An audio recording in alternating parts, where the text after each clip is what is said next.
Hey, what is going on YouTube? Virginia the Buckeye Gamer here. And I am back with the haul from the gaming convention I went to over the weekend. I do apologize, I'm kind of filming like this, but I kind of had everything all laid out on my game room floor here just to kind of look through it and try to sort it out for the video.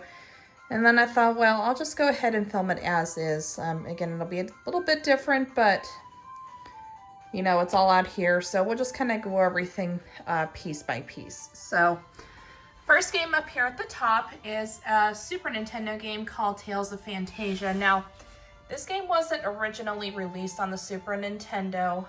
It was released only on the Super Famicom in Japan, which of course would be the Super Nintendo equivalent. This game is actually a reproduction cart. Like the box was made for it and everything, which is pretty cool. I do love the Tales series, probably one of my favorite RPG series, and to have this in physical form was awesome. Now we technically did get the release here in America on the Game Boy Advance, but I do hear that the Super Nintendo version is the best version to play. All right, and then this next one, I actually have two of these. So this is a reproduction Game Boy Advance cartridge with games called Mother 1 and 2. Now, the Mother series has is a trilogy in Japan. Now, we did get Mother 2 here, but it was released as Earthbound. So if you're a fan of Super Nintendo, that should be familiar to you. But again, this is a reproduction, so not an official cartridge from Nintendo. But I did test it out up there, and it works just fine. And then I also have, kind of squeezed in the middle here, I also have a reproduction. This is a fan translation of Mother 3, as we never got this in the States. So, of course, it was a Japan exclusive. This one I did not try out, but I did get it pretty cheap, so I am looking forward to giving it a shot. All right, so, apologize for that music. We'll get to this in a minute. And then this, got a couple of Dreamcast games here. So this first one is called Super Magnetic Neo. Looked pretty interesting. It looks like some type of adventure platformer game.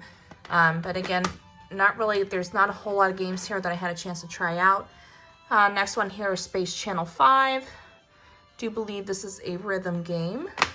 Again, also for the Dreamcast. And then we got for the Wii, I have Samurai Warriors 3. Kind of like a Dynasty Warriors type game. And I also got a PlayStation Vita. As you can tell, I do have a game running, so if you heard music, that's why. But I did pick up a couple Vita games. So we have here Uncharted Golden Abyss. Always been a fan of the Uncharted games, so nice to have the PlayStation Vita game that was released.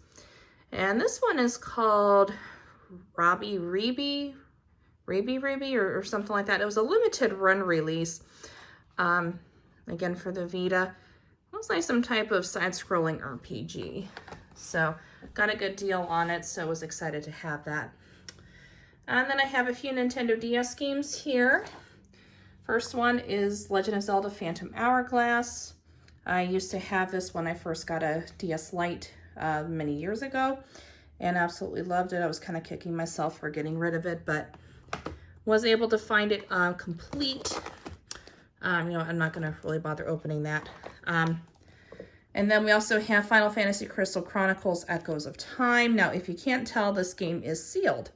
So this is kind of a spin-off of Final Fantasy Crystal Chronicles that came out initially on the GameCube, and then they recently released a remaster for it. So again, super excited to crack that open. I'm going to actually do that for a video. And this is also a Final Fantasy-esque spin-off. So this is Final Fantasy Fables Chocobo Tales.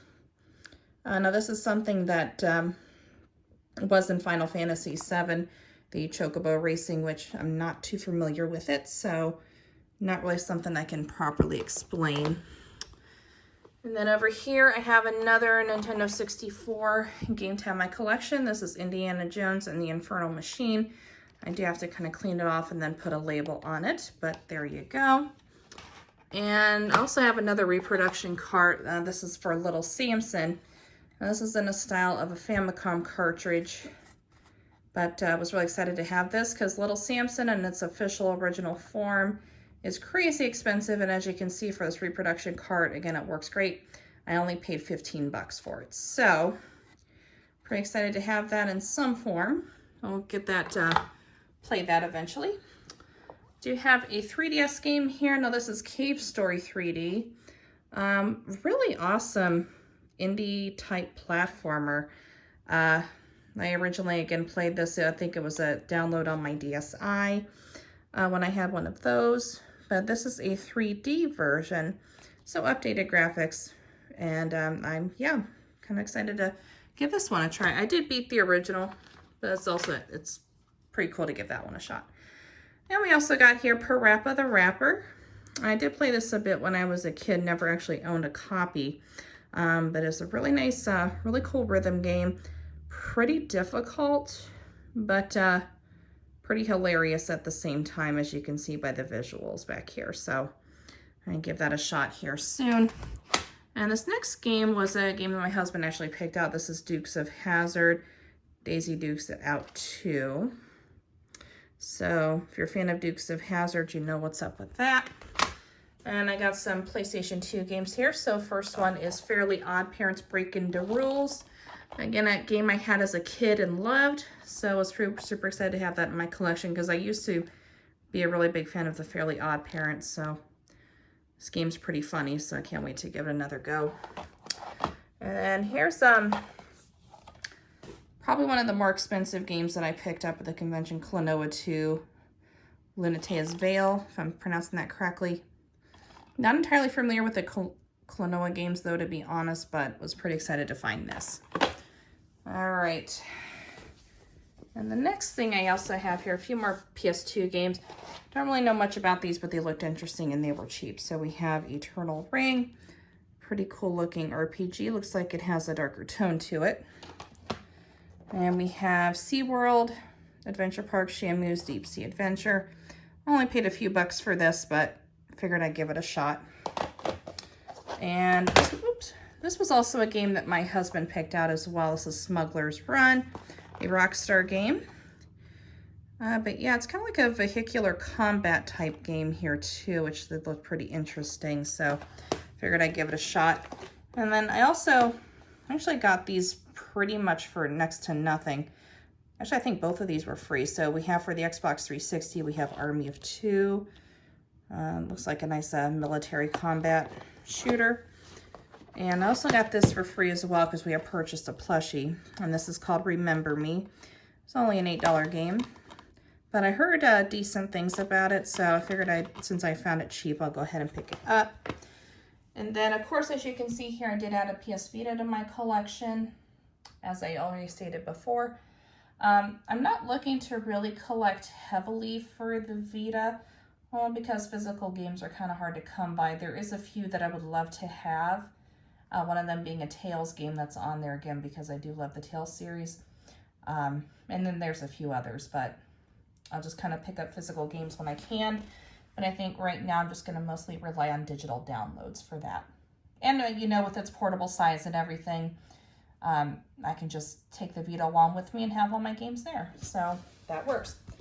And this is probably the most expensive thing that I got here. So this is a Sega Game Gear. Now, most Game Gear handhelds aren't really that expensive in and of themselves. But as you can see here, this one's a little different. This is the Magic Knight Ray Earth Edition. And it does have an updated screen. I'll actually see if I can turn it on. Those who played Game Gear back in the day do know that the screen would get kind of blurry sometimes. You know, just not really focus all that well. But, well, I guess it would help if I have a cartridge in here, so I guess we'll go over that.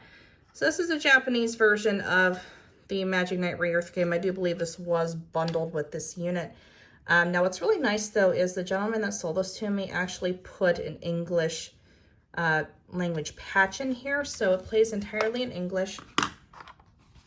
I do think this was the original US release, though he did give me this, but when I popped this in, it was entirely in Japanese. So again, I do think this was the one that was bundled with the Game Gear originally. I do like how it matches like the color scheme. So we're just gonna pop it in there. And I'll show you what I mean, because this has a really nice screen mod, as you can see, it is all backlit, much brighter. And you can tell this is just a free unofficial translation patch. So we're just gonna press start. Yeah, it picks up really good on this camera. I'm really surprised. And again, the Game Gear, I don't think it's one I'm really gonna invest much time into, but because I don't know when I'm gonna have really time to sit down and play with this. But it was really nice to have. I did want to kind of have a Game Gear in my collection. Now, there is an add-on for the Retron 5 that I do plan to get at some point that will allow me to play Game Gear games and also Sega Master System games. So we'll get that eventually, but that's probably going to be the primary way that I play this, and then my Imaginate Wraith Game Gear will just sit looking pretty. Alrighty guys, so that is it for my convention pickups. The convention that I went to, if you guys need to know, is called the Cleveland Classic Console and Arcade Gaming Show. It's a very nice event that they do put on yearly. Now, of course, last year they didn't because of COVID, but really nice people, lots of vendors, lots of cool games. So if you're ever in the area, I highly recommend that you check it out. I will actually leave a link to the convention's website in the description box below, so make sure you take a look at that. And if you have any questions about what I picked up here, any suggestions for future videos, please also leave them in the comments below. And I hope you guys enjoyed this. And if you did, again, go ahead and comment, and you can subscribe if you wish. Or you don't have to subscribe if you wish. It's entirely up to you. But I will catch you guys in the next video. Have an awesome day. Be safe and keep on gaming.